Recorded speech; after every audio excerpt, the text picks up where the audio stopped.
Today we are back in בים דרכך, and it's been a little bit. I've personally been working a lot on trying to eat in a holier way, and I've been able to see the challenges that arise. Namely, if I'm eating when my kids are around, it's just a very different experience than if I'm just eating alone. But he's gonna go further, right? So we're still in Perek Aleph in Achila. We are on page Lamed Aleph 31. And he's going to go further. V'ilu et klipos, and these are the klipos, right? These negative forces. Try to convince a person that when they're eating, it's just how it tastes, and kind of takes their mind away from holiness. These are, what are the negative forces? These are the desires and the clothes, if you will, these material clothes of the food, right? It's how it looks, how it tastes. But if a person in his thought works on being repulsed by it, like, why would I want to eat in just this, desirous way, in a way that, makes me, remove me from godliness? So he cancels these, right? He cancels these thoughts. Right? He cancels these desires. And he says, I do not want to cleave to these desires. I'm going to cancel them. And he says, they don't have any importance to me. I just want to eat to connect to Hashem, to be able to uplift the holy sparks out of the klipot, to be connected with Hashem, to be able to have energy to go do mitzvot, to learn Torah.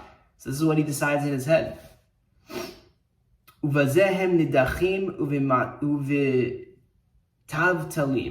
by this, he rejects these thoughts and he nullifies them. And when he makes it a regular occurrence to contemplate this, that rather I should look at the internal aspect of the eating, Dehainu, namely, or Hashem Yisbarach v'tuvo, hu hatam tov. All I'm doing is connecting to the light of Hashem, which is goodness, and this is hu hatam tov. This is the good. This is what the good taste actually is. It's connecting to Hashem. V'yigmor b'daso. Shekolahen ha'to hi rak me'Hashem Yisbarach, and he should conclude in his mind and know that all of the enjoyment that he gets is only from Hashem. So when you eat and you enjoy, you say, this is from Hashem. Kach yuchal yitkadesh b'achliso. And by this, one is able to elevate and make holy their eating. Vazai davka achila tagrum lo lihidavek yoter b'Hashem Yisbarach. And by way of this eating, he translates this, or he renders it as a way to cleave to Hashem and the light of Hashem. V'kol ze nachon. And this also applies. This is also correct.